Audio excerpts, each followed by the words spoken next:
YSR Congress party అధినేత YS Jagan మరోసారి కీలకమైనటువంటి మీడియా సమావేశం ద్వారా మరోసారి కూటమి ప్రభుత్వాన్ని పూర్తిగా లెక్కల గణాంకాలతో సహా తనదైన శైలిలో ఇరుకున పెట్టే ప్రయత్నం చేశారు. ఇదే సమయంలో ప్రధానంగా గత కొద్ది రోజులుగా ఒక చర్చనీయాంశంగా మారుతుంది. మరో దుష్ప్రచారానికి కూటమి ప్రభుత్వం తెరలేపుతోంది.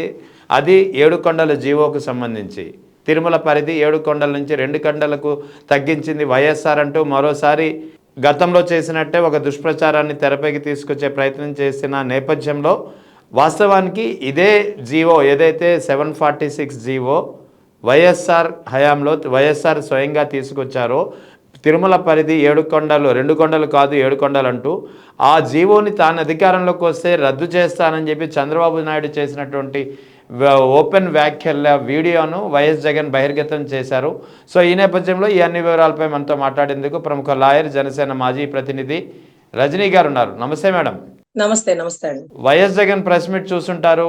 ఆ 7 కొండలు జీవో విషయంలో వైఎస్ఆర్ తీసుకొచ్చినటువంటి జీవో 7 కొండల పరిధిని నిర్ణయిస్తూ ఒకవేళ మేము అధికారంలోకి వస్తే ఈ జీవోని రద్దు చేస్తాం. 2 జీవోలు 746 అండ్ 747, ఒకటి అన్యమత ప్రచారం చేయకూడదు అనేది, రెండవది తిరుమల పరిధి 2 కొండలు కాదు 7 కొండలోని పరిధి నిర్ణయించే జీవో. చంద్రబాబు నాయుడు ఇప్పుడు మళ్ళీ ఇదంతా మహాపాపం అంటూ మాట్లాడుతున్నారు. కానీ ఆయన చెప్పినటువంటి వ్యాఖ్యల వీడియోనే వైఎస్ జగన్ బయట పెట్టారు. Yes sir, exactly.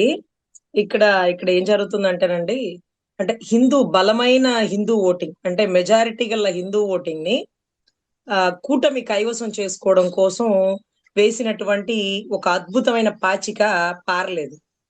అది పారకపోగా దానివల్ల బెడిసి కొట్టి నష్టం ఎదురు వైపు వచ్చింది అనేది అయితే తార్కాణం అయిపోయిందండి. అది వారికి కూడా అర్థమవుతుంది. ఎందుకంటే సరైన అవగాహన ఇవ్వలేనప్పుడు వైసీపీ ప్రతినిధులు కూడా అక్కడ ఫెయిల్ అయిపోయారని అనుకోవాలండి. ఎందుకంటే ఇన్ని సంవత్సరాల నుంచి మాబోటి అధికార ప్రతినిధులు అప్పుడు పార్టీలో ఉన్నప్పుడు కూడా మేము కొండగుట్టల్లో కలిసిపోయినాడు 7 కొండల్ని 2 కొండలు అని చెప్పి అంటూ మేము చాలా సార్లు మాట్లాడినాం. ఎందుకంటే మాకు ఎక్కడ ఎవిడెంట్రీ లేదు, ఎక్కడ ఎవరు మేము 7 కొండలు మేమే చేసిందని కూడా ఎక్కడ చెప్పుకోలేకపోయారు. అంటే చేసిన మంచి పనిని చెప్పుకోవడం చేతగాక, పబ్లిసిటీ చేసుకోవడం తెలియక జరిగినటువంటి ఫెయిల్యూర్. ఎందుకంటే వాళ్ళకి బల్క్ ఆఫ్ ఛానల్స్ ఉంటాయి, బల్క్ ఆఫ్ పేపర్స్ ఉంటాయి. సో ఒక ఛానల్ ఒక పేపరు ఎంతవరకు జనాల్ని రీచ్ అవుతుందో తెలియదు. కానీ bulk channels, bulk social media, bulk papers. So తద్వారా అందరికీ, రాష్ట్ర ప్రజలందరికీ తెలిసిన విషయం ఏంటంటే వైఎస్ రాజశేఖర రెడ్డి గారు అన్యమతస్థుడు కాబట్టే 7 కొండల్లో 2 కొండలు తీసేసినాడు. ఈ 2 కొండల్లో ఎలక్షన్ కూడా పెట్టడానికి సిద్ధమయ్యాడు. కానీ తిరుమల తిరుపతి దేవస్థాన ఆ స్థాన భక్తుడైనటువంటి గౌరవ నారా చంద్రబాబు నాయుడు గారు, నేను 7 కొండల స్వామికి మొక్కుకున్నాను, నీ 7 కొండల్ని 7 కొండలు చేశాక నేను కాలినడకన కొండనెక్కుతానని మొక్కుకున్నాను, ఆ మొక్కు తీర్చుకొని నేను జీవో ఇచ్చాను అన్నారు. 746, 747 జీవో 26/2007 అంతేనండి డేటు? అంతే డేట్ కరెక్టే. ఆ డేట్ కూడా బట్టి కొట్టేశాను సార్. చేసిన తప్పుని చెప్పుకుంటే పోతుంది అన్నట్టుగా మా పరిస్థితి అయితే అలా ఉంది సార్. ఎందుకంటే ఎన్నో మార్లు ఒక చనిపోయినటువంటి దివంగత నేత గురించి పావురాల గుట్టలో కలిసిపోయినాడు, కొండ గురించి మాట్లాడి స్వామితో పెట్టుకొని అని ఎన్నో మార్లు అన్నవాళ్ళం సార్. నిజంగా యథార్థం తెలియక అన్నమాట కాబట్టి పలుమార్లు చెప్పాల్సినటువంటి బాధ్యత, అంటే చేసిన తప్పుని చెప్తే పోతుంది, ఆ పాపాన్ని కడుక్కోవచ్చు అని అంత నైతిక బాధ్యతతో మేము ఉన్నాం సార్. అయితే ఆ 7 కొండల్లో 2 కొండల్లో ఎలక్షన్ పెట్టడానికి, సో అక్కడ ఉండేటటువంటి క్రిస్టియాలిటీ ఓట్ల కోసం చర్చిల సాక్షిగా ఒక స్టేజ్ మీద చర్చిల సాక్షిగా అక్కడ ఆ మీటింగ్ లో ఎంతమంది ఉన్నారో కూడా మీరు చూసి ఆశ్చర్యపోతారు. ఆ చర్చిల సాక్షిగా ఆయన చెప్పిన మాట, మన ప్రభుత్వం రాగానే 746, 747 జీవో తీసేసి మీ అందరికి నేను మాటిస్తున్నా అని చెప్పారు. అది ఎప్పుడు తెలుసా అండి? 2009 ఎలక్షన్ క్యాంపెయినింగ్ లో, జనవరి 27 గుంటూరులో ఎలక్షన్ క్యాంపెయినింగ్ లో 71వ బైబిల్ మిషన్ సభలో. సార్ చూసారా సార్, ఎంత సార్ నిజాన్ని కప్పెట్టచ్చు, దాచిపెట్టచ్చు, కానీ అది పూర్తిగా కాదండి. కొంతకాలం, తాత్కాలికం. శాశ్వతంగా బతికుండేది ఎప్పటికీ నిజమేనండి. ఈ రోజు ఇన్ని సంవత్సరాలు కప్పెట్టి నిజాన్ని తన కొడుకు సాక్షిగా యథార్థాన్ని బయటకు ఇచ్చి, మా నాయన తెచ్చినాడు ఇదంతా, మా నాయన అన్యమతస్థుడైనా మా నాయన తెచ్చినాడు ఇదంతా అంటూ కొడుకు సాక్షిగా ఎవిడెంట్రీగా వెల్లడి చేసినాడు. చూడండి గొప్పగా. ఇది ఇది తండ్రికి తగ్గ తనయుడు అన్న పరిస్థితి ఇప్పుడు ఆయన ఫుల్ ఫ్లెడ్జ్డ్ గా నిరూపించుకున్న పరిస్థితి అయితే వచ్చిందండి. ఎందుకంటే మొన్నటి రోజు సీఎం గారు, డిప్యూటీ సీఎం గారు ఇద్దరు ఒకటే మాటలో మార్పు లేదు.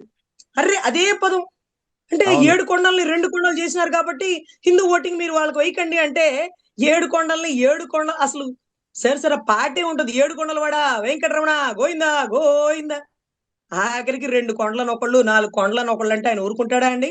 ఉమ్. ఆఖరికి అన్యమతస్థుడైన వ్యక్తి 7 కొండలు జీవో ఇస్తే 2009 ఎలక్షన్ లో ఆయన ఎవిడెంటరీ మాట అండి. ఇది మనం ప్రేక్షకులకు ఆల్రెడీ ఆయన చూపించినారు. మళ్ళీ ఒకసారి చూపించినాక మనం ఒకసారి వినిపిద్దాం. వినిపించండి పర్లేదు. నేను ఉన్నప్పుడు ఎప్పుడు కూడా 746 గాని 47 జీవోలు అవసరం రాలేదు. ఈ ప్రభుత్వం వచ్చిన తర్వాత ఈ 2 జీవోలు కూడా వచ్చాయి. తెలుగుదేశం పార్టీ దీనికి వ్యతిరేకంగా ఉంటాం. రేపు అధికారంకి వస్తానే ఈ 2 జీవోలు కూడా తీసేస్తామని చెప్పి కూడా నేను మీ అందరికి హామీ ఇస్తున్నాను. బాగుంది చూసినారా? తెలుగుదేశం ప్రభుత్వం రాగానే సరే ఆ జీవోలు తీసేస్తానన్నారు. తీసి వేయగలిగినారా సార్? తీసి వేయగలిగినారా? ఆ మధ్య కొండ ఏరియాలో కూడా ఆయన వెహికల్ ఇబ్బంది అయ్యి 3 పొర్లింతలు పొర్లి అయినా కూడా ఆయన బ్రతికి ఉన్నాడు అంటే స్వామి వారిని ఇబ్బంది పెట్టిన వారిని కూడా స్వామి వారు కృపా కటాక్షాలతో సాక్షాత్కరించినట్టే కదండి. మనం తప్పు చేసినా ఒప్పు చేసినా తండ్రి సమానమైనటువంటి దేవుడు మనల్ని క్షమిస్తున్నాడు.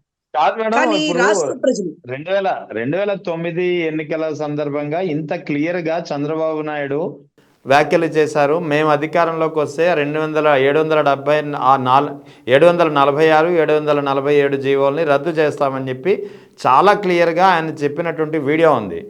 మరి ఇంత వీడియో అంటే గతంలో ఆయన ఏం చెప్పారు, ఆయన మర్చిపోయారా ఏంటి, ఏమనుకోవాలి? దీన్ని బట్టి అసలు నిజమైన హిందూ ద్రోహి ఎవరు, అసలు హిందువులకు ఎవరు మేలు చేశారు, హిందువులకు ఎవరు ద్రోహి అంటే మీరేమంటారు? ఆయన ఏం చెప్తారంటే మళ్ళీ అసెంబ్లీలో ఇది చాలా సెన్సిటివ్ మ్యాటర్, దీని గురించి మనం ఇక చర్చించకూడదు అనే పదాన్ని చాలా స్లోగా చెప్తారు సార్. చాలా సెన్సిటివ్ మ్యాటర్, ఇది మనం చర్చించకూడదు, అయిపోయినటువంటి జీవోల్ని బయటకు తీసుకురాకూడదు. 2007 టైంలో ఎవరు ముఖ్యమంత్రిగా ఉన్నారు, ఎవరి సంతకం పెట్టారు, ఎవరు దాన్ని మారుస్తానన్నారు, అసలు ఆయన మార్చడం కూడా కాదండి, కొంత కిలోమీటర్ లెక్క పెంచి ఆ ఏరియాలో ఎలక్షన్ చేయించాలి అని చూసినటువంటి చంద్రబాబు గారిని ఎలక్షన్ చేయించనివ్వకుండా ఈ పరిధిలో ఎలక్షన్ జరగకూడదు, కొండ పరిసర ప్రాంతాలు అంటే హిందూ దేవాలయాల దగ్గరలో అన్యమత ప్రచారం కూడా ఉండకూడదు, స్వామివారి కొండకెళ్ళినప్పుడు అక్కడ వేసుకునేటటువంటి డ్రెస్సింగ్ కూడా, అక్కడ వేసేటువంటి కాస్ట్యూమ్స్ కూడా హిందూ కస్టమ్స్ అండ్ ట్రెడిషన్ ని ఫాలో అవ్వాల్సిందే అంటూ ఒక అన్యమతస్థుడు పోతూ మనకిచ్చినటువంటి ఒక మంచి అవకాశం, ఒక మంచి ఆపర్చునిటీ. కానీ దీన్ని లాగేసుకుంటాను 2009లో అన్నాడు, మరి లాక్కున్నాడా? లాక్కోలేకపోయాడు. కానీ దీని గురించి తప్పుడు ప్రచారం చేస్తూ హిందూ ఓటింగ్ ని లాక్కుందాం అనుకున్నాడు. ఇప్పుడు చూసినారా, జగన్ గారు బయట పెట్టి మా నాయన తెచ్చినాడు నువ్వు కాదు అంటూ ఎవిడెంటరీగా చూపించారు. ఇప్పుడు హిందూ ఓటింగ్ ఎటు పోవాలి అంటే దానికి కూడా ఒక పెద్ద లెక్క ఉందండి. ఇలాంటి పనులు చేస్తుంటావా అంటూ వాళ్ళ సామాజిక వర్గానికి సంబంధించిన ఒక వ్యక్తి బహిరంగ లేఖ రాసినారు, మీరు అది వినుంటారు. సో బహిరంగ లేఖ రాసినారు, నువ్వు హిందూ ద్రోహివి, హిందూ మతానికి పట్టినటువంటి పీడవి, నీ పార్టీ విరుగుడు కోసమే ఇదంతా చేసినావు అంటూ కూడా అతను బహిరంగంగా లేఖ రాసినారు.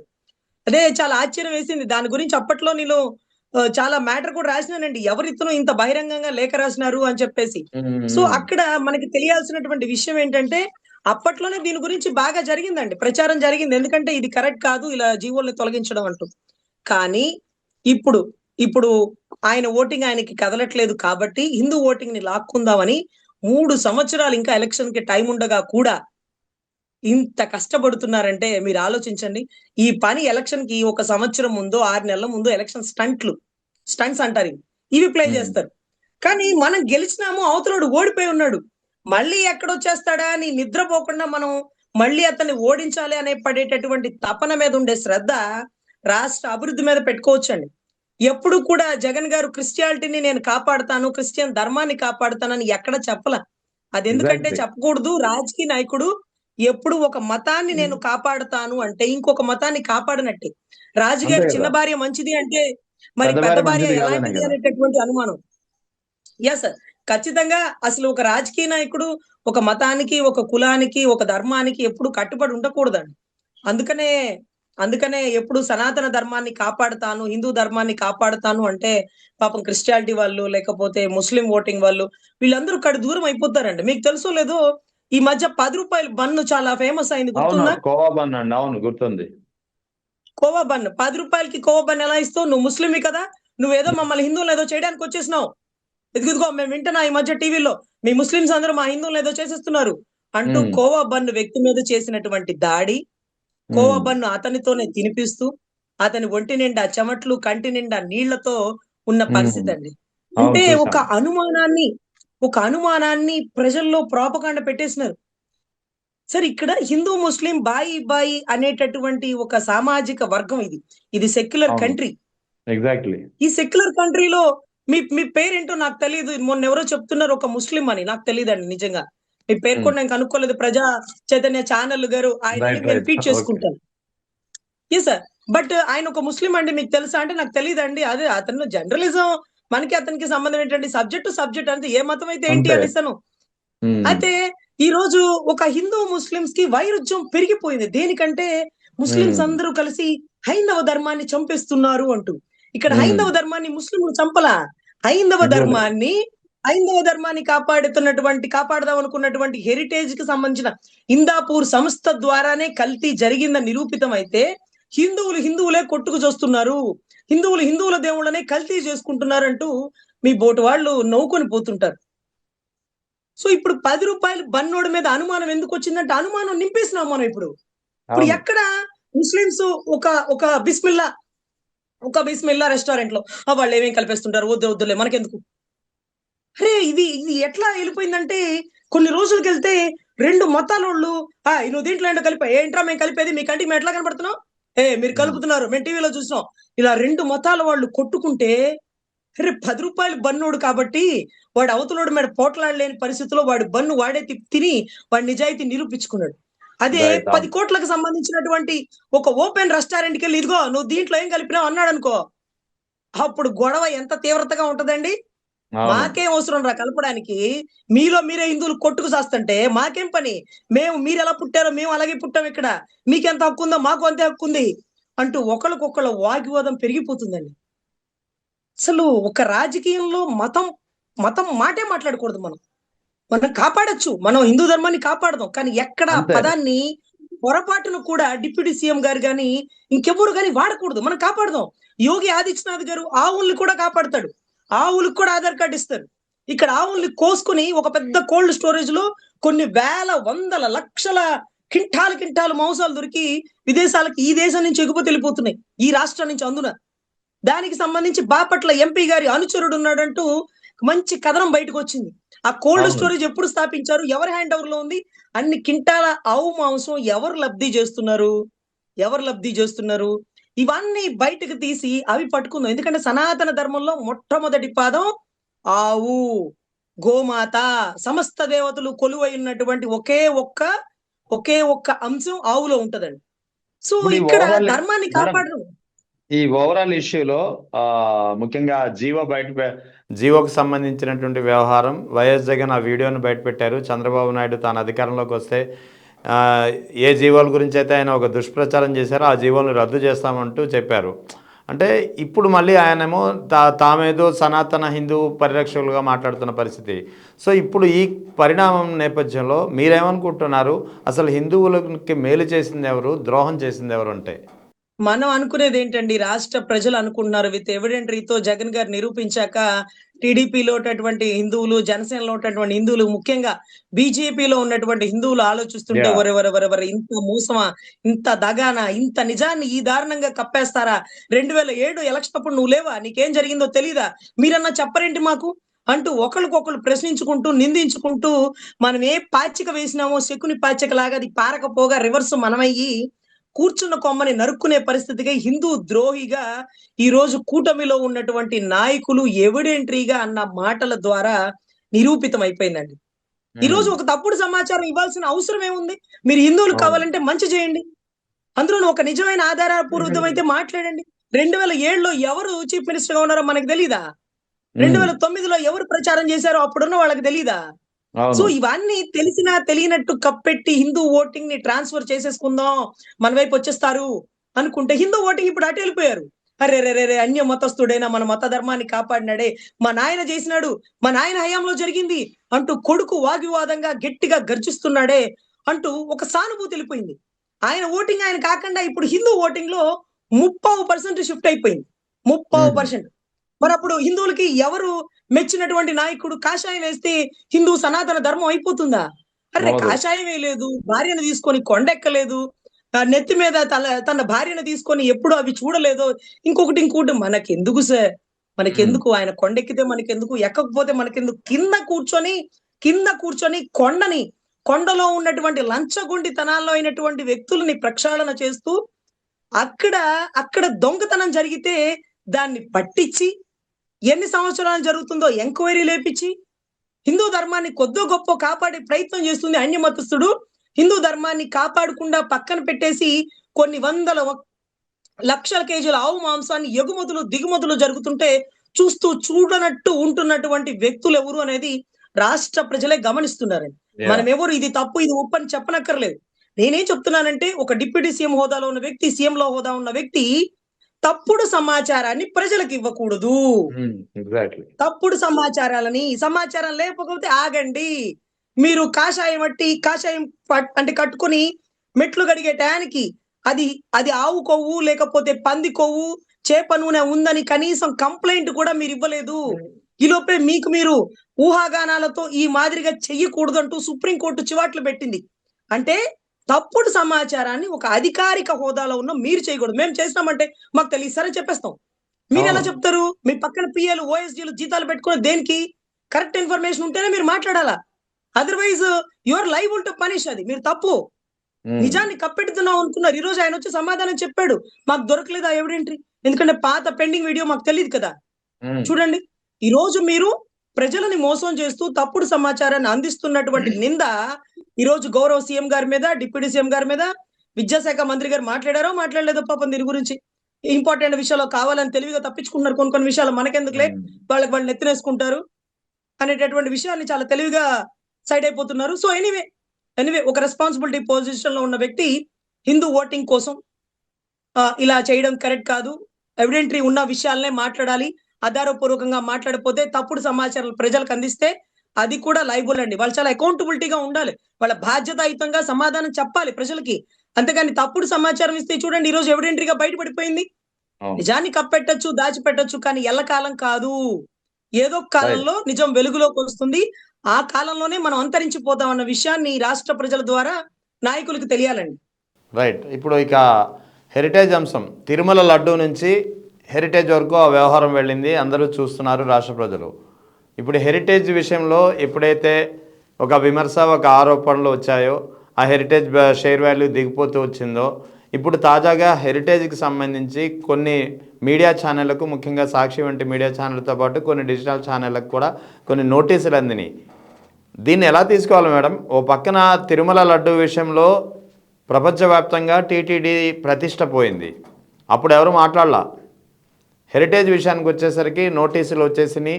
ఆ మీడియా సంస్థలను నిలువరించే ప్రయత్నం జరుగుతుందనేది ఒక ప్రధానంగా వినిపిస్తుంది. దీన్ని ఎలా తీసుకోవాలి, ఎలా ఏమంటారు మీరు? సార్ ముఖ్యంగా ఈ హెరిటేజ్ సంస్థ గురించి అసెంబ్లీలో మాట్లాడడం చాలా దారుణం అండి. అది కూడా ఒక లైవ్లీహుడ్, వాళ్ళ ఫ్యామిలీ బిజినెస్.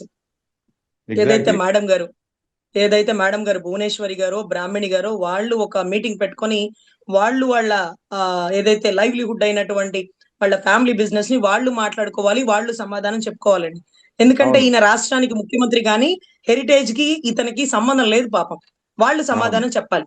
కానీ ఈయన ప్రతిష్టాత్మకమైన హెరిటేజ్ గురించి మీరు డ్యామేజ్ చేస్తున్నారు అంటూ ఆయన అక్కడ బాధపడడం, దాని గురించి అచ్చెన్నాయుడు గారు ఆయన విలువైన సమయాన్ని, ఆయన ఎనర్జీని మొత్తం గట్టిగా గర్జిస్తూ అసెంబ్లీలో అనవసరంగా ఆయన ఎనర్జీని దానికి వాడేస్తున్నారు.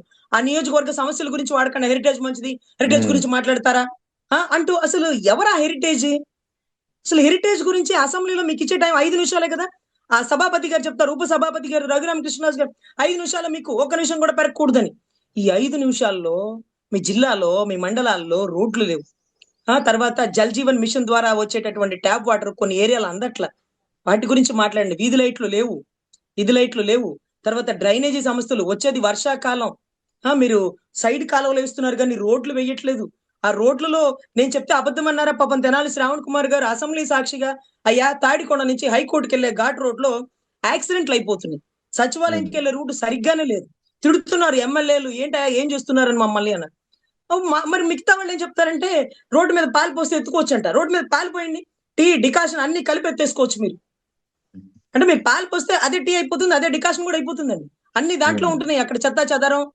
సో అసలు ఇంత లోతు నుంచి పైకి వెళ్తున్న బస్సు మీద పోతుంటే నడువులు ఇరిగిపోతున్నాయండి.